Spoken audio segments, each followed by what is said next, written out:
Shabbat Shalom. This week's Parsha begins the story of Joseph and his brothers, one of the most famous stories in the entire Torah and the entire Bible, and the one that occupies the Sefer Bereshit until the very end.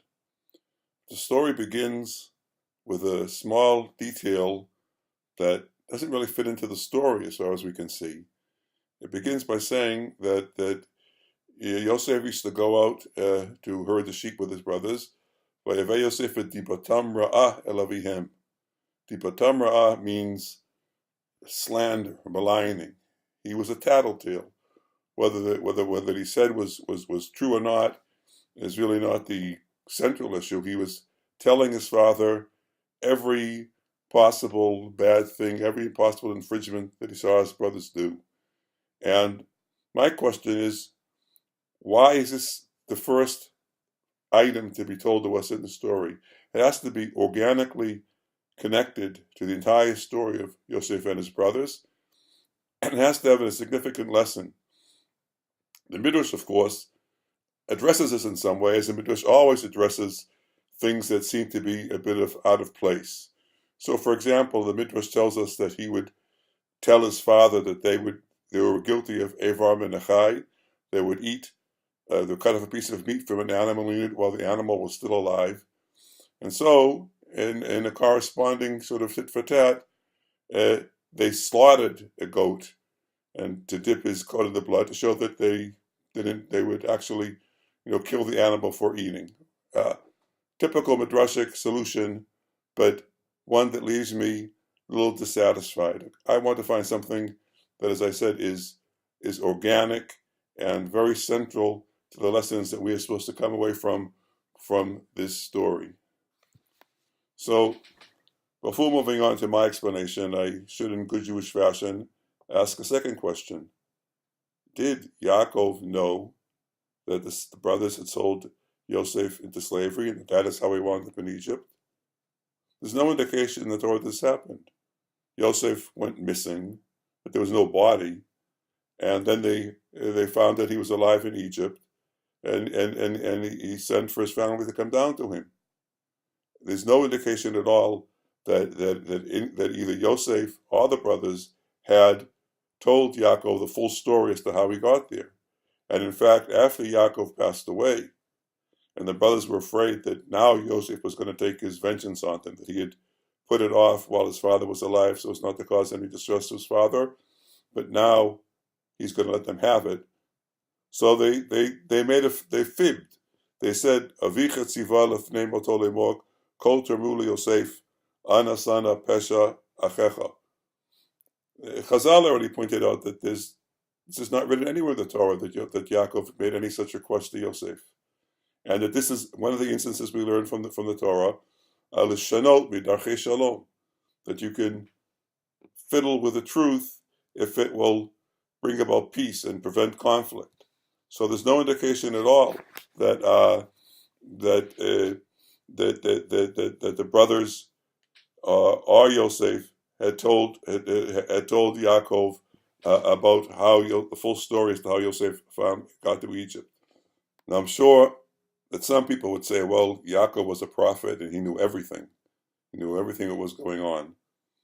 But I'm afraid I can't accept that story either. And I have a very strong proof of this from the blessings that Yaakov gave with children on his deathbed, as we read about in the last parsha of Sefer Bereshit Vayechi. These blessings are in fact mixed blessings. The first three sons, Reuven, Shimon, and Levi, get more of a scolding or a curse even than the others. Reuven is said pachaz kamayim. He's impetuous. He has no self-control, and Reuven and Shimon and Levi, Yaakov says aror apam kiaz. He curses them. He curses their anger because of what they did in Shechem. Now, can you imagine that if Yaakov had known that the brothers had sold Yosef into slavery, that he wouldn't have mentioned that in the blessings? He mentioned these other things in the most stark and head-on manner. It's inconceivable that if he had known that they had sold Yosef into slavery, he would not have mentioned it. So I'm afraid we have to conclude from all the evidence that Yaakov simply did not know that Yosef had been sold into slavery by his brothers. That and no one, neither Yosef nor his brothers, told him, and he had no other source for knowing. So this brings me back to the question that I opened this video with. Why does the Torah begin this whole story by telling us that Yosef was a tattletale? Because now we see at the dramatic end, when he could have had every reason and every urge within him to tell his father, you know how I got here? Because your sons, my brothers, were guilty of attempted murder and kidnapping, and that's how I got here. Much more serious than the things he's reported to have told his father at the beginning of the parsha. Joseph didn't say a word. In other words, Yosef grew and matured, and vices that he had as a young man, he shook off, and he became a virtuous, full-grown man, which is what is supposed to happen to us. And if we can take this together with a story that comes a lot, mostly from the Midrash, but that as a young man, Yosef used to spend hours before the mirror, straightening his hair and seeing how beautiful he was. Yet when Potiphar's wife tried to seduce him, he showed the great virtue of restraint, and he again was willing to risk his life and not succumb.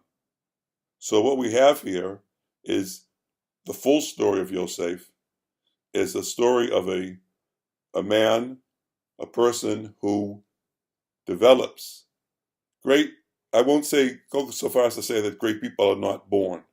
You have to be born with certain innate qualities and characteristics, a lot of intellectual brilliance, and even some of the things that we judge morally, like being gracious and giving freely of what you have to others, are perhaps in some sense innate and genetic. But it's never enough. Whatever you have, and the good and especially the bad, you have to work on.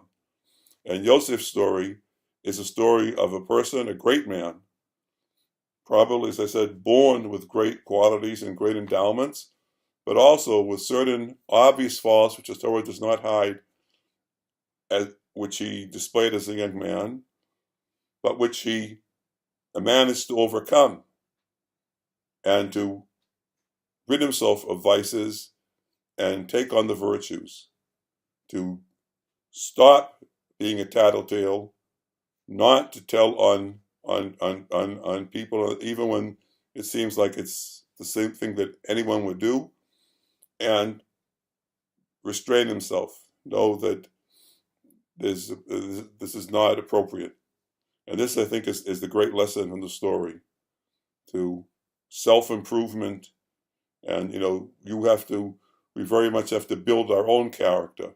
There's a lot that we get that we are born with. There's a lot that we get from parents and neighbors and other relatives in school. But in the end, it's very much, self-improvement and hard work on ourselves. And we see that Yosef was extremely successful in all of these. Shabbat Shalom.